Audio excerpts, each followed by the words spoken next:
새벽 5시 반. 알람이 울리기 전 눈이 먼저 떴다. 몸이 먼저 기억한다. 이 시간에 일어나는 게 벌써 습관이 되어 버린 지 오래다. 슬리퍼를 질질 끌며 부엌으로 나갔다. 주전자에 물을 올리고 냉장고 문을 열었다. 두부 반모, 대파 한 줌, 양파 반쪽. 손에 익은 동작으로 도마 위에 재료를 올렸다. 오늘은 김치찌개나 끓여볼까? 새벽 4시 나는 현수막을 들고 거리에 섰다. 붉은 글씨로 적었다. 40년 친구야 고맙다. 그 밑에는 한 줄이 더 있었다. 쓰레기 같은 내 아내 데리고 가서 행복하길. 도시의 불빛 아래 문구가 또렷이 빛났다. 그 순간 나는 느꼈다. 이제 복수는 감정이 아니라 절차의 문제라는 걸. 결말은 여러분의 예상을 완전히 뒤엎을지도 모릅니다. 여러분의 생각은 어떠셨나요? 댓글로 꼭 남겨주세요. 구독과 좋아요도 잊지 마시고 방탐정의 이중 파일과 함께 더 놀랍고 흥미로운 이야기 속으로 떠나봐요. 혼잣말이 공기 중으로 흩어졌다. 칼끝이 도마를 두드릴 때마다 새벽의 고요가 조금씩 깨어났다. 찌개가 보글보글 끓어오를 즈음 밥솥 뚜껑을 열었다. 어젯밤 예약해둔 밥이 따뜻한 김을 내뿜는다. 김치를 접시에 담고 계란말이를 작은 그릇에 덜었다. 평소와 다를 것 없는 아침이었다. 여보, 일어나. 아침 다 됐어. 조심스레 방문을 열어 불렀다. 짧은 대답뿐. 몸을 뒤척이며 다시 이불 속으로 숨어든다. 요즘은 늘 이렇다.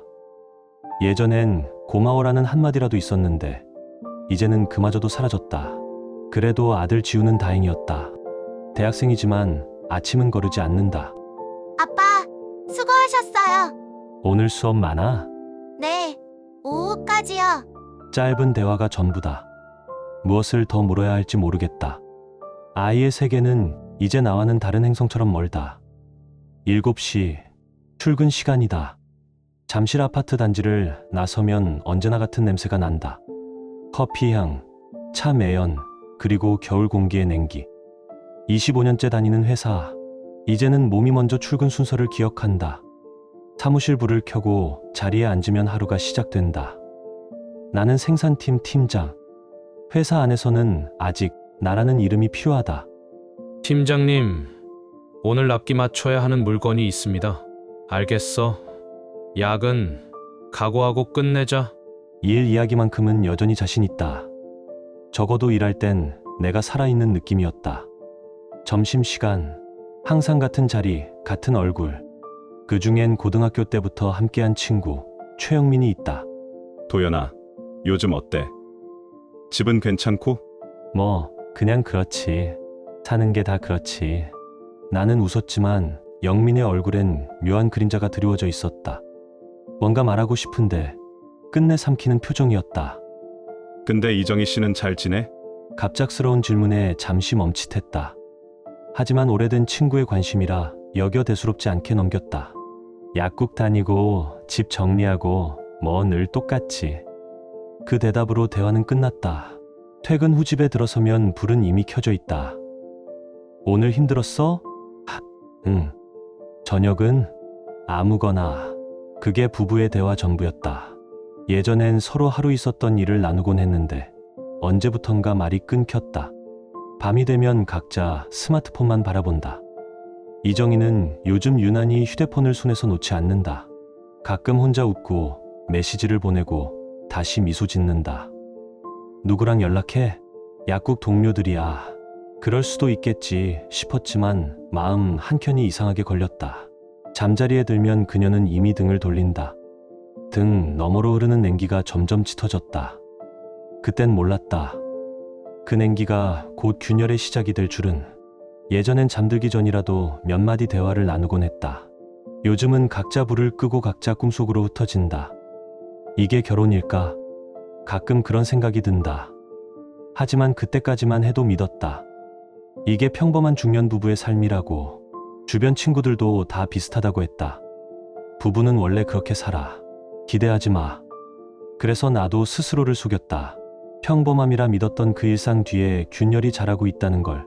그땐 몰랐다. 그날은 이상하게 일이 일찍 끝났다.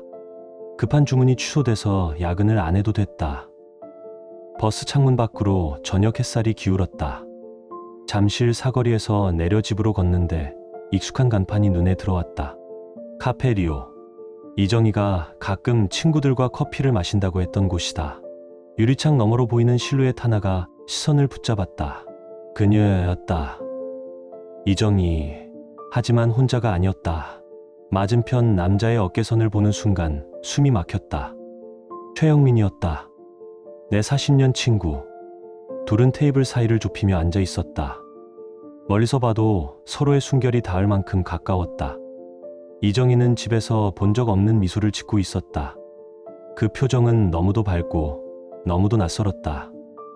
영민은 그런 그녀를 다정하게 바라보고 있었다. 짧은 대화 속에도 표정이 모든 걸 말해주고 있었다. 그 순간 내 안에서 무언가가 무너졌다. 처음엔 우연이라 생각했다. 동네가 좁으니 마주칠 수도 있겠지. 스스로를 그렇게 설득했다. 하지만 유리창 너머에서 본 그 장면이 마음을 붙잡았다. 테이블 위에서 두 사람의 손끝이 스치던 순간 숨이 멎었다. 가슴이 쪼그라드는 느낌. 아니야, 착각이야. 마음속으로 몇 번이나 되뇌었다. 내 아내가, 내 친구가 그럴 리 없다. 그럴 리가 없다고 발걸음을 억지로 돌렸다. 그러나 집으로 향하는 길 내내 그 장면이 머릿속을 떠나지 않았다. 유리창 사이로 새어나온 빛, 손끝의 미묘한 거리, 그리고 이정희의 웃음. 그 웃음은 낯설 만큼 환했다. 집에 도착했을 땐 불이 꺼져 있었다.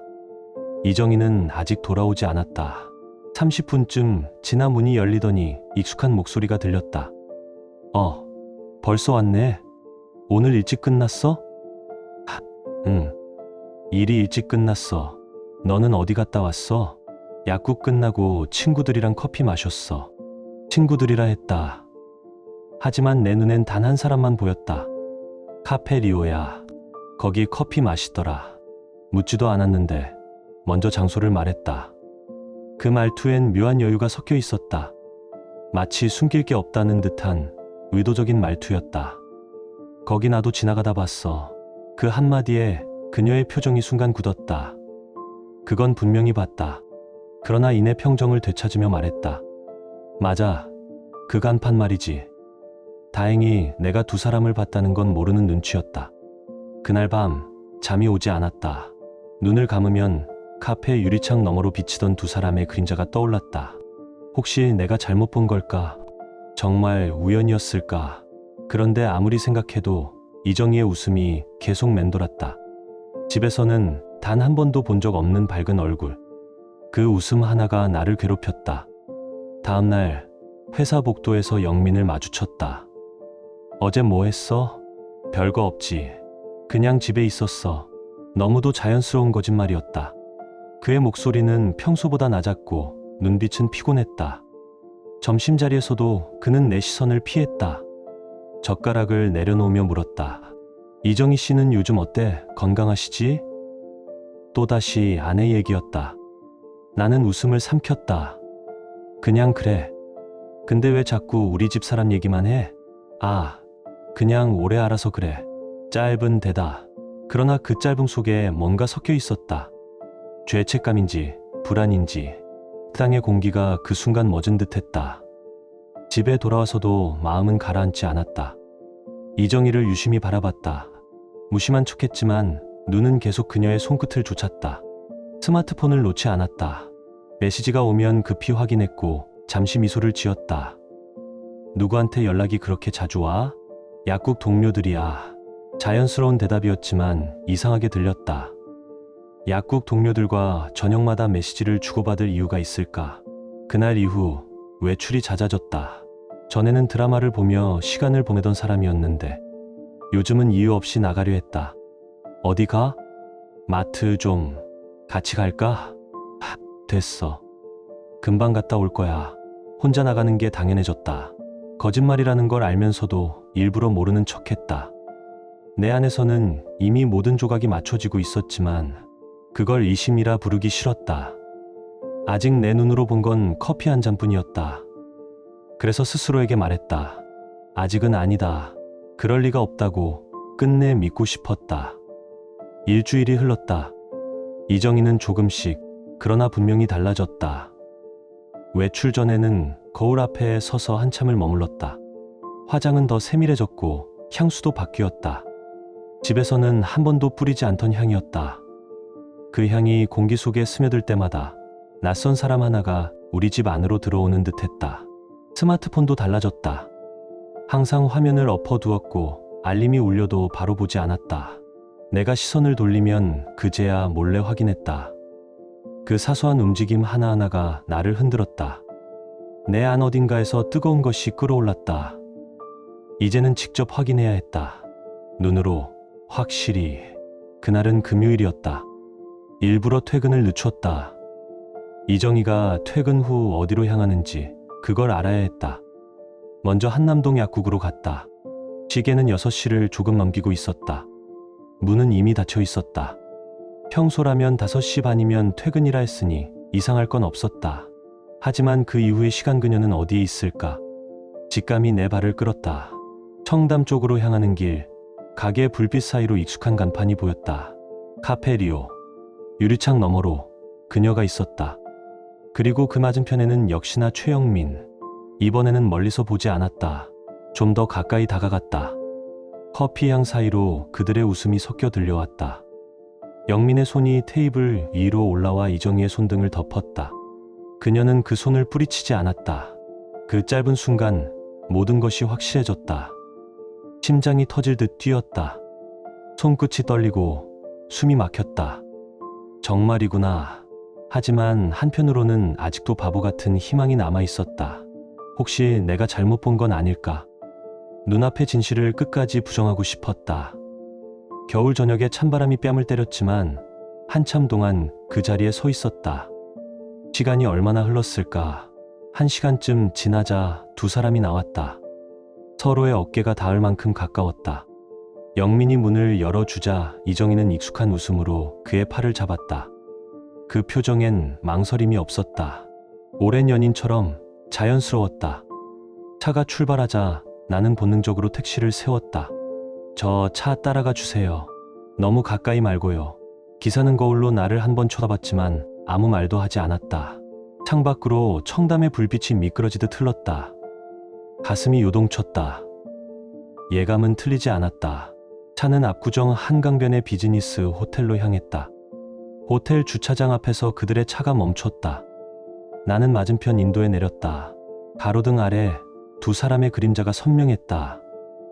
이정희가 차에서 내리며 자연스럽게 영민의 팔에 손을 얹었다. 그리고 아무런 망설임 없이 호텔 로비로 들어갔다. 그 순간 머리가 하얘졌다. 심장이 아니라 세상이 멎는 기분이었다. 내 아내와 내 친구.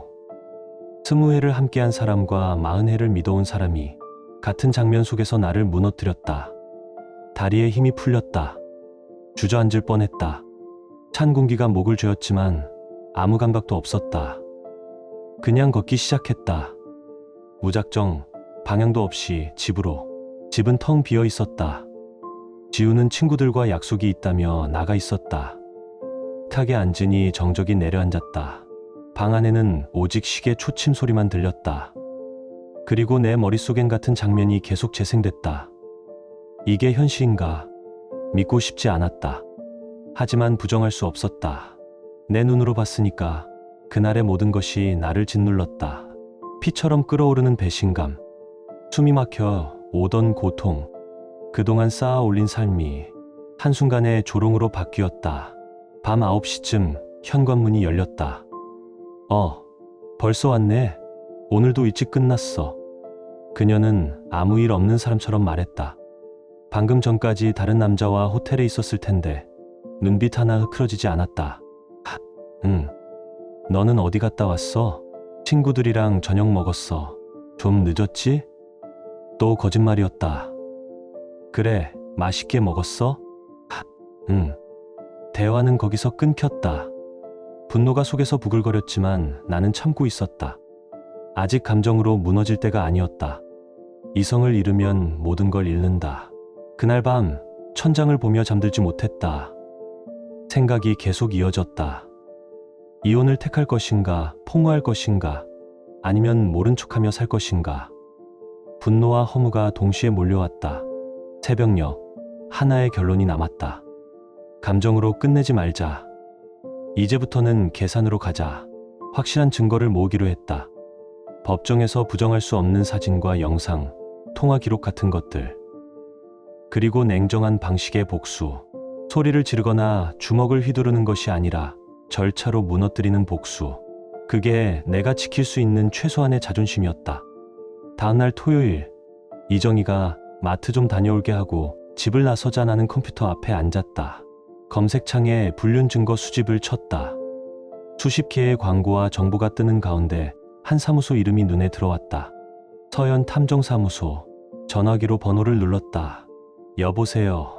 탐정사무소죠? 네, 맞습니다. 어떤 일로 도와드릴까요? 불륜 조사 의뢰하고 싶습니다. 직접 오셔서 상담받는 게 좋습니다. 언제 가능하세요? 월요일 오전으로 약속을 잡았다. 주말 내내 평소와 다름없이 행동했다. 이정희와 지우 앞에서는 아무 일도 없는 사람처럼 웃었다. 속으로는 이미 다음 단계를 계산하고 있었다. 월요일 아침 출근 전 반차를 내고 서현 탐정사무소로 향했다. 사무실에 들어서자 중년의 남자가 자리에서 일어나 악수를 건넸다. 의뢰인분이 한도연 씨 맞으시죠? 네. 어떤 일로 오셨습니까? 아내가 불륜을 저지르고 있는 것 같습니다. 확신하시나요? 네. 제 눈으로 직접 봤습니다. 나는 카페에서 호텔까지 내가 본 모든 장면을 차분히 설명했다. 탐정은 잠시 고개를 끄덕이다가 말했다. 상대가 의뢰인분의 친구라고 하셨죠? 그러면 더 확실한 증거가 필요합니다. 사진, 영상, 차량 결제 기록, 주차권, 통화 타임스탬프 등요. 법적 효력을 위해 조직적으로 수집하겠습니다. 얼마나 걸리나요? 보통 23주 소요됩니다. 비용은 300만 원 전후로 보시면 됩니다. 비용은 컸다. 그러나 나는 후회하지 않았다. 이제는 감정이 아니라 절차로 움직일 차례였다. 계약서에 서명했다. 볼펜 끝으로 내 이름 도연이 선명히 찍혔다. 그 한 줄이 내 결심을 증명했다. 그날부터 복수는 계획이 되었고 계획은 실행을 기다렸다. 탐정이 내게 물었다. 혹시 복수 계획이 있으신가요? 나는 잠시 말을 잃었다. 아직 구체적으로는요. 그는 차분히 고개를 끄덕이며 말했다. 감정적으로 대응하지 마시고 냉정하게 진행하십시오. 그게 의뢰인께도 가장 유리합니다. 그 말이 뼈에 박혔다. 맞는 말이었다. 집에 돌아와서는 평소처럼 행동했다. 이정희와 지우 앞에서는 아무 일 없는 사람처럼 웃었다. 밥을 차리고 식탁에 앉아 농담까지 건넸다. 하지만 속으로는 이미 다른 계획이 움직이고 있었다. 탐정의 보고서를 받은 뒤 어떻게 반격할지 구체화할 생각이었다. 가장 먼저 떠오른 것은 공개였다. 두 사람의 추악한 짓을 모두가 알게 하는 것. 그게 그들에게 가장 큰 고통이 될 것이다. 영민은 인테리어 업체를 운영한다. 평판이 곧 돈이다. 이정희는 동네 약국에서 일한다. 소문이 나면 하루도 버티지 못할 것이다. 그 생각만으로도 숨이 조금은 트였다. 그러나 법적 리스크를 감안해야 했다. 감정적으로 폭로하면 오히려 불리해질 수도 있었다. 그래서 방향을 바꿨다. 무작정 소문을 퍼뜨리기보다 사실을 상징으로 남기자고 결심했다. 증거는 이미 충분했다. 이제는 절차와 상징으로 복수를 완성할 차례였다. 며칠 뒤 탐정에게서 중간 보고가 왔다. 사진과 영상, 차량 결제 내역, 주차권, 통화 타임스탬프 등 모든 증거를 확보했습니다. 그는 봉투를 내밀었다. 손에 닿는 순간 묘한 전율이 느껴졌다. 봉투 안에는 사진, USB, 상세 보고서가 있었다. 한 장씩 넘기며 숨이 막혔다. 카페에서 서로 손을 맞잡은 장면, 주차장에서 어깨를 맞대고 서 있는 장면, 호텔 로비에서 엘리베이터에 오르는 장면까지 모든 것이 선명했다. 그 어떤 변명도 통하지 않았다. 모든 퍼즐이 맞춰졌다. 그날 밤 나는 구체적인 시행 계획을 세웠다. 하나는 상징이었다. 단 하나의 현수막. 문구는 직접 정했다. 40년 친구야 고맙다. 쓰레기 같은 내 아내 데리고 가서 행복하길. 붉은 글씨로 새길 문장. 이보다 더 정확한 메시지는 없었다. 하지만 나는 그 현수막을 함부로 걸지 않았다. 딱 한 곳, 사람들이 가장 많이 지나는 곳. 영민의 인테리어 업체 앞. 거기서 모든 게 시작될 것이다. 동시에 온라인 커뮤니티에 익명으로 글을 올렸다. 감정은 하나도 담지 않았다. 시간표, 사진의 타임스탬프 일부, 결제 기록, 차량 이동 경로. 그냥 팩트만 냉정하게. 사람들은 글을 읽고 퍼나르기 시작했다. 영민의 거래처에서 문의가 쏟아지고 전화가 이어졌다. 그의 얼굴이 점점 창백해지는 걸 상상하자 묘한 쾌감이 밀려왔다. 새벽 4시. 모두가 잠든 시간, 나는 현수막을 들고 집을 나섰다. 차가운 공기가 얼굴을 때렸지만 두려움은 없었다. 한 손엔 줄, 한 손엔 후레쉬. 영민의 업체 앞에 도착하자 가로등 불빛 아래로 벽면이 드러났다. 나는 조용히 현수막을 걸었다. 붉은 글자가 바람에 흔들렸다. 그 장면을 바라보며 심장이 미동도 하지 않았다. 감정은 이미 끝났다. 이제는 절차가 사람을 무너뜨릴 차례였다. 그리고 나는 한 장을 더 걸었다. 약국 앞, 버스 정류장 근처, 대형마트 입구, 그리고 아파트 단지 입구. 총 5군데. 모든 작업을 마치고 집에 돌아오니 새벽 6시가 다 되어 있었다. 나는 아무 일도 없었다는 듯 부엌으로 향했다. 밥솥에 김이 올랐고 찌개 냄새가 번졌다. 이정희와 지우가 깨기 전 모든 흔적을 정리했다. 아빠, 오늘 일찍 나가셨네요? 지우가 부엌 문턱에서 물었다. 응, 그냥 잠이 일찍 깼어. 운동이라도 하신 줄 알았어요. 나는 짧게 웃었다. 아직 아무도 모른다. 모든 게 조용한 새벽의 일이라는 걸. 출근길, 나는 일부러 돌아가는 길을 택했다. 현수막들이 제자리에 잘 걸려 있는지 확인하기 위해서였다. 영민 업체 앞, 붉은 글씨가 아침 햇살에 반사되어 더 선명하게 빛났다. 버스 정류장 옆 현수막 앞엔 사람들이 모여 있었다. 누군가는 사진을 찍었고 누군가는 영상을 찍어 친구에게 보내며 수군거렸다. 낯선 흥분과 호기심이 공기를 타고 번졌다. 그 모습을 보며 속으로 중얼거렸다. 이제 시작이다. 오전 10시쯤 휴대폰이 울렸다. 발신자 최영민. 도연아, 지금 어디야? 목소리가 불안하게 떨렸다. 회사지. 왜? 우리 업체 앞에 이상한 현수막이 걸려 있어. 혹시 너 알고 있냐? 나는 잠시 숨을 고르고 말했다. 무슨 현수? 내용이 좀 이상해. 누가 장난으로 건 것 같은데. 그래? 신경 쓰지 마. 금방 치워질 거야. 전화를 끊고 나서 입가에 미소가 스쳤다. 불안은 이미 시작됐다. 점심 무렵 회사 구내식당에서 영민을 마주쳤다. 그의 얼굴은 잿빛이었고 손끝이 미세하게 떨렸다. 도연아, 혹시 너 뭘 아는 거 있지? 아무것도. 짧게 잘라 말했다. 그는 내 눈을 피했다. 그 침묵이 어떤 말보다 달콤했다. 오후에는 이정희에게서 전화가 왔다. 여보, 지금 어디야? 회사에 있지. 왜? 약국 앞에 이상한 현수막이 걸렸대. 동네 사람들이 다 보고 있어. 그녀의 목소리에는 분명한 떨림이 묻어 있었다. 무슨 현수? 이상한 글이에요. 당신 혹시 알아요? 몰라. 일 때문에 지금은 못 가. 나중에 얘기하자. 잠시 정적이 흘렀다. 그녀의 숨소리가 거칠어졌다. 확신은 없지만 이미 마음 한구석에서 진실을 느끼고 있을 것이다. 퇴근길에 나는 일부러 동네를 한 바퀴 돌았다. 버스 정류장, 마트 입구, 아파트 단지 정문. 어디에나 사람들이 모여 있었다. 저게 무슨 뜻일까? 누가 배신당했나 보네. 세상에 요즘도 저런 복수가 있네. 누군가의 호기심 섞인 목소리. 소문은 순식간에 퍼지고 있었다. 나는 그들의 시선을 피해 천천히 걸었다. 눈앞에서 누군가의 삶이 무너지는 소리가 들리는 듯했다. 며칠 후 동네 전체가 술렁였다. 영민의 업체엔 항해 전화가 끊이지 않았다. 사장님, 그거 사실입니까? 이런 일이 있는데 어떻게 믿고 계약을 하죠? 고객들은 줄줄이 계약을 취소했다. 그는 분노와 공포 사이에서 휘청거렸지만 내 이름은 끝내 입 밖에 내지 못했다. 왜냐하면 그는 이미 알고 있었으니까. 누가 이 일을 했는지, 그리고 왜 이런 일이 벌어졌는지를.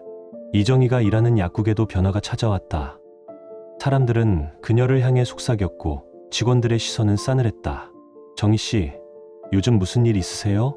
아니에요. 저도 잘 모르겠어요. 입으로는 부정했지만 그 눈빛에는 이미 공포가 서려 있었다.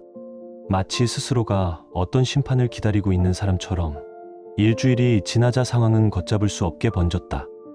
영민의 거래처는 대부분 끊겼고 약국의 손님은 절반으로 줄었다.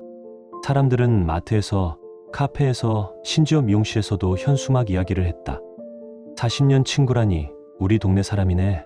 그럼 그 부인도 여기 사는 사람인가 봐. 추측이 입에서 입으로 전해지며 소문은 진실이 되어 갔다. 그리고 마침내 그날이 왔다. 현수막이 걸린 지 보름째 되는 날. 이정희는 거실 한가운데서 울부짖었다. 도연 씨, 제발 이건 아니잖아요.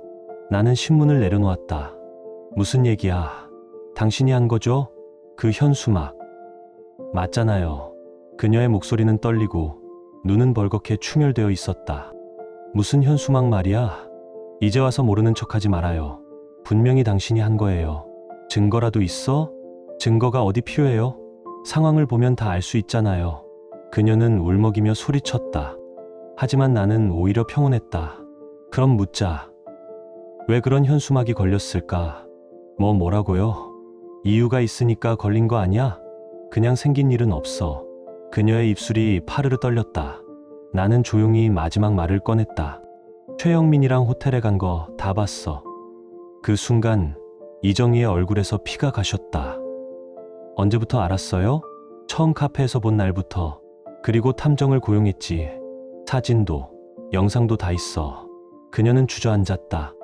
손으로 얼굴을 가리고 흐느꼈다. 미안해요. 정말 미안해요. 나는 웃음도 나오지 않았다. 미안하다고. 지금 와서. 처음엔 그런 생각이 아니었어요. 그냥 친구로 만난 거였어요. 친구로 만나다가 호텔로 갔다는 거야? 그녀는 입을 다물었다. 그 침묵이 어떤 말보다 확실한 대답이었다. 왜 그랬어? 내가 뭐가 그렇게 부족했어? 잘못한 건 없어요. 그냥 지루했어요. 지루했다고? 매일 똑같은 하루였어요. 당신은 일밖에 모르고 대화도 없었고 나는 냉소를 지었다.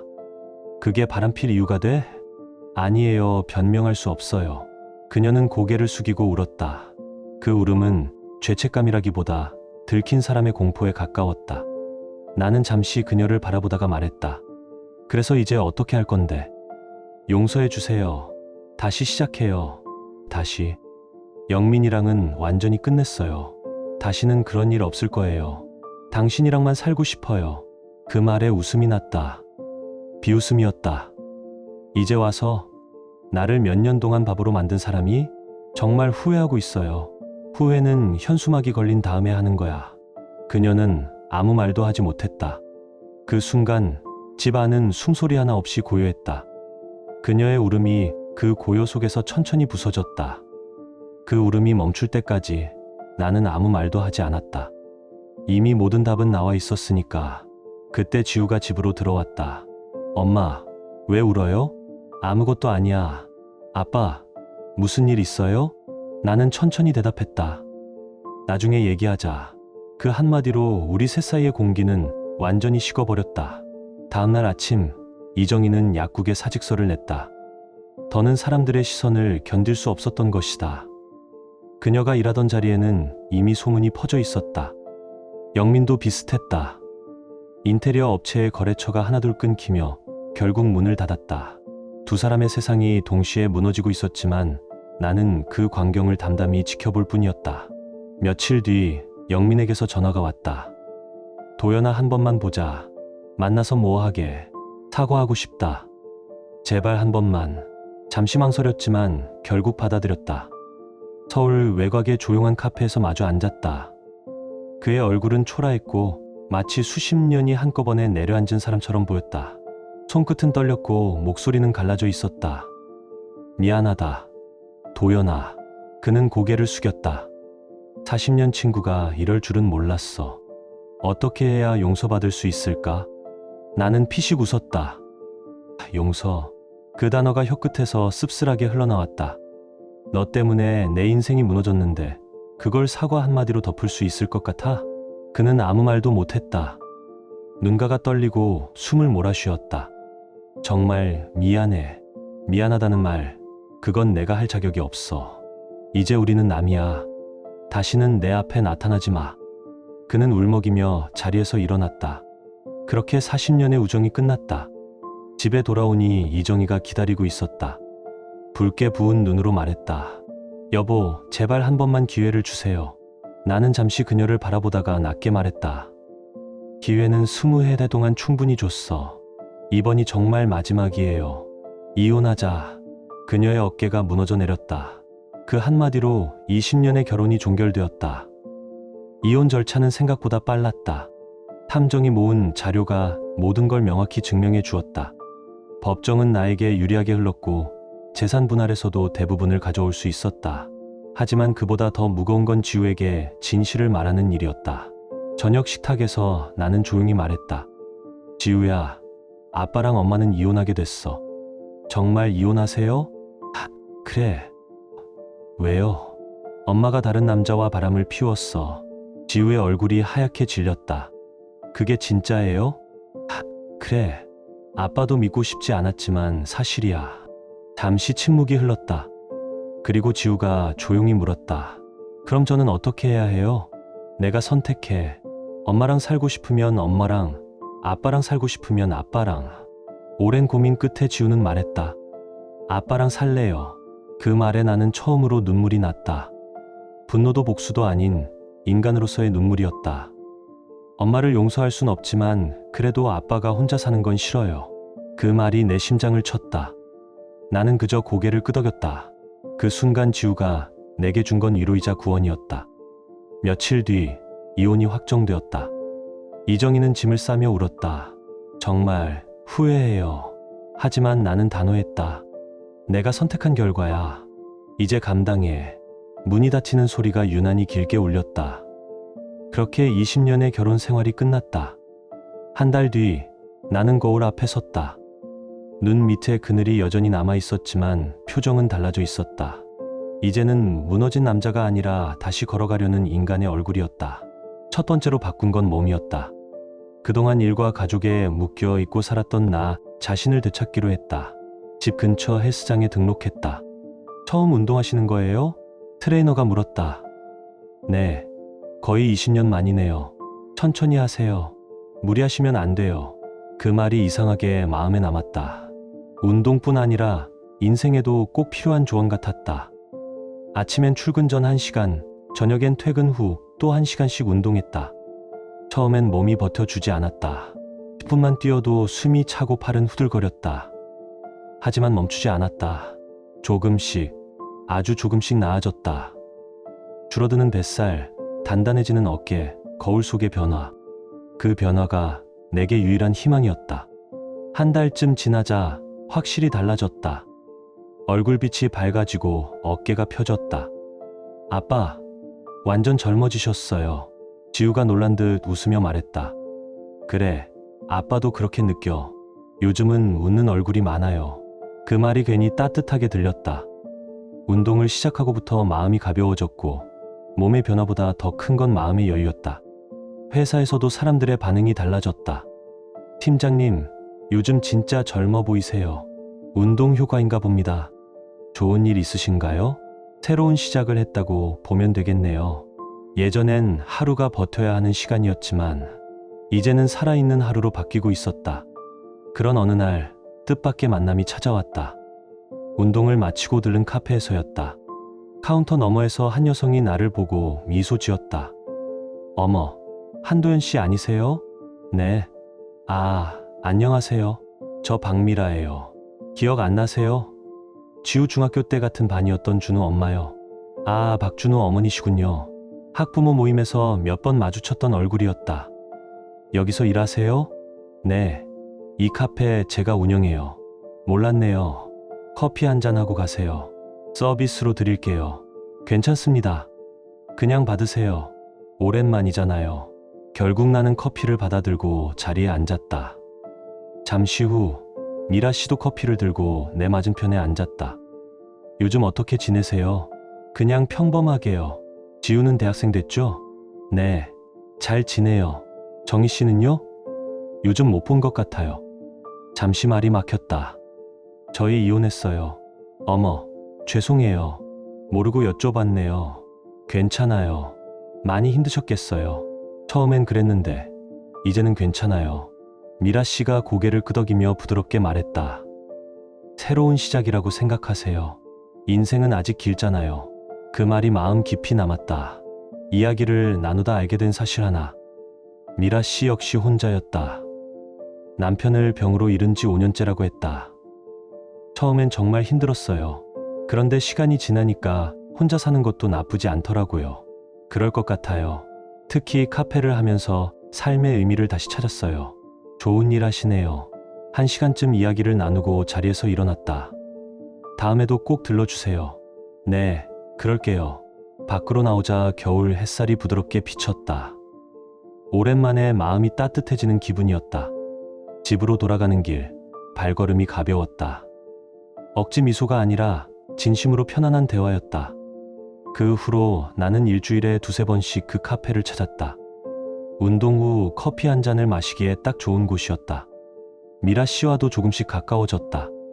요즘 표정이 많이 밝아지셨어요. 그래요? 운동 덕분인가 봐요. 운동도 좋지만 마음이 달라진 것 같아요. 그 말이 이상하게 오래 남았다. 예전엔 가족을 위해 의무로 하루를 버텼지만 이제는 나 자신을 위해 사는 기분이었다. 회사에서도 뜻밖의 일이 생겼다. 팀장님, 이사님이 찾으십니다. 회의실에 들어가자 상사가 미소를 지었다. 도연 씨, 부장 승진 의향 있어요? 네. 정말입니까? 그동안의 성과면 충분히 자격 있어요. 본부 승인만 나면 확정입니다. 25해 회사 생활 끝에 처음 듣는 말이었다. 집에 돌아와 지우에게 전했다. 아빠, 정말 축하해요. 고맙다. 아들. 엄마도 알면 좋아하실 텐데. 그 이름이 순간 머릿속을 스쳤지만 곧 지워냈다. 과거는 이제 내 발목을 잡지 못했다. 다음날 카페에서 미라 씨에게 소식을 전했다. 축하드려요. 드디어 인정받으셨네요. 감사해요. 오늘은 제가 살게요. 그럼 제가 맛있는 디저트로 보답할게요. 그녀의 미소가 따뜻하게 번졌다. 그날 이후 우리는 조금씩 일상 속에서 스며들었다. 억지로 맞추지 않아도 되는 대화, 괜히 웃음이 나는 순간들. 그 평온함이 내겐 새로웠다. 혹시 시간 되시면 영화라도 볼까요? 좋아요. 이번 주말 어때요? 그렇게 시작된 첫 데이트는 반년이 넘었다. 서로의 상처를 알면서도 굳이 묻지 않았다. 대신 지금의 온도를 지키는 법을 배웠다. 과거에 얽매이지 말아요. 지금이 중요해요. 미라 씨가 자주 하던 말이었다. 그 말 덕분에 나는 매일 조금씩 단단해졌다. 곧 승진이 확정됐다. 나는 이제 한도연 부장이었다. 25년 만에 성취였다. 부장님, 축하드립니다. 감사합니다. 앞으로도 잘 부탁해요. 책임은 무거워졌지만 그 무게를 견딜 힘도 생겨 있었다. 지우도 어느새 대학교 3학년이 되었다. 아빠, 미라 이모 진짜 좋은 분이에요. 그래? 다행이다. 아빠가 행복해 보여서 저도 좋아요. 그 말에 웃음이 났다. 우리 아들 덕분에 더 버틸 수 있지. 이제 지우는 내게 가장 든든한 동반자였다. 그러던 어느 날 뜻밖의 순간이 찾아왔다. 평소처럼 카페에서 미라 씨와 커피를 마시고 있는데 문이 열리고 낯익은 얼굴이 들어왔다. 여보, 이정이었다. 1년 만에 다시 보는 얼굴이었다. 그녀는 몰라보게 초라해져 있었다. 어깨는 내려앉았고 눈 밑엔 그림자가 드리워져 있었다. 왜 여기 있어? 할 말이 있어서 왔어요. 카페 안에서 미라 씨가 눈치를 채고 말했다. 잠깐 이야기하고 오세요. 네, 금방 올게요. 밖으로 나가자 차가운 바람이 얼굴을 스쳤다. 뭔 일이야? 다시 시작할 수 없을까요? 그 말이 귓가에 떨어지자마자 오래된 상처가 순간적으로 쑤셨다. 지금 무슨 소리야? 정말 후회하고 있어요. 당신 없이는 살 수 없어요. 그녀의 눈물이 뺨을 타고 떨어졌다. 1년 전에도 똑같은 말 했잖아. 이번엔 진심이에요. 영민이랑은 완전히 끝났어요. 그게 중요한 게 아니야. 그럼 뭐가 중요해요? 나는 이미 다른 인생을 살고 있어. 이정희는 유리창 너머를 바라봤다.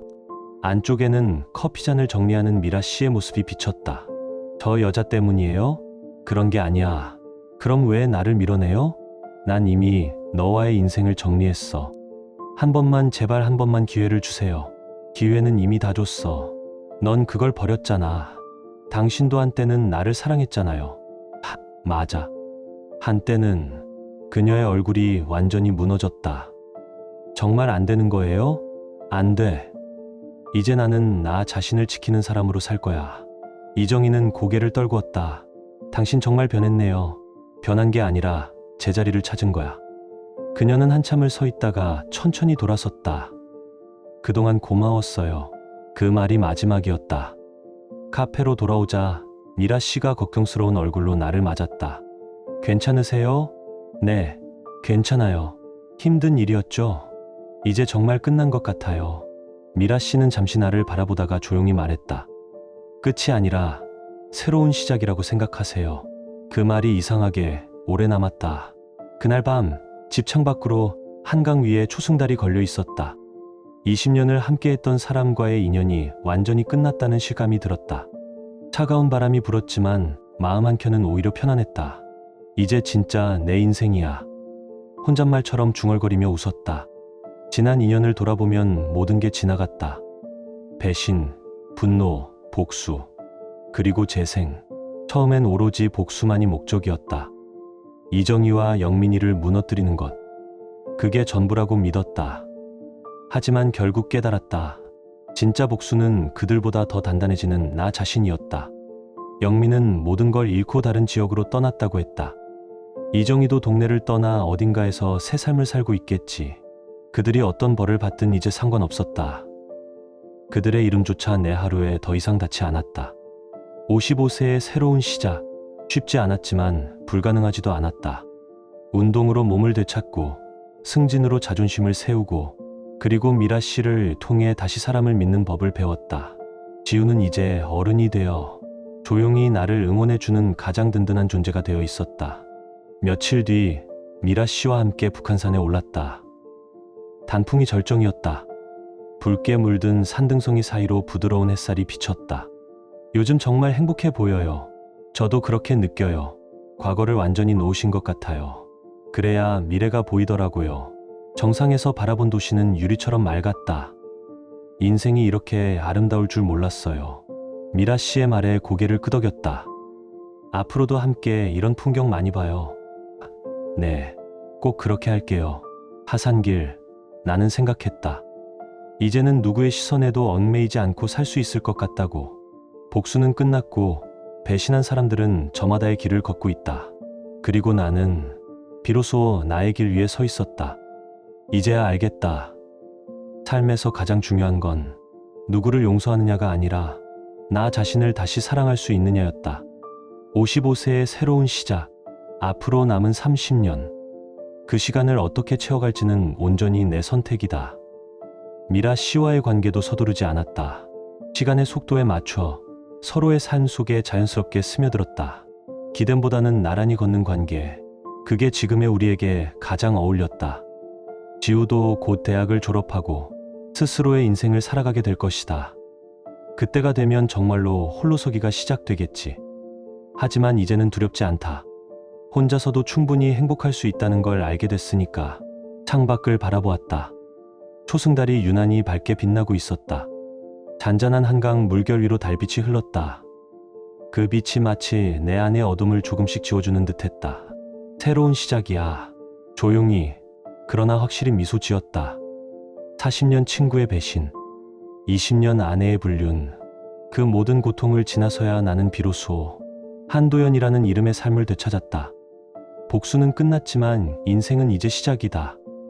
이제 나는 누구를 위해 사는 것이 아니라 온전히 나 자신을 위해 산다. 그리고 그 삶에는 나를 진심으로 아껴주는 사람들이 함께 있다. 지우, 미라 씨, 그리고 나 자신. 이제는 자신 있게 말할 수 있다. 나는 행복하다. 지금 당신의 마음은 어떤가요? 이야기를 읽으며 떠오른 감정이나 생각이 있다면 댓글로 나눠주세요. 당신의 진심 어린 한마디가 누군가에겐 큰 위로가 될 수 있습니다.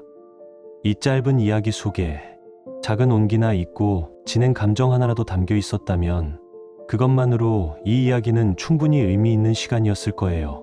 좋아요와 구독, 그리고 공유는 이런 따뜻한 이야기가 더 많은 사람의 하루에 조용히 스며들 수 있는 힘이 됩니다. 함께 해주셔서 고맙습니다. 당신의 하루에도 조용한 평안과 따뜻한 사람이 함께하길 진심으로 바랍니다.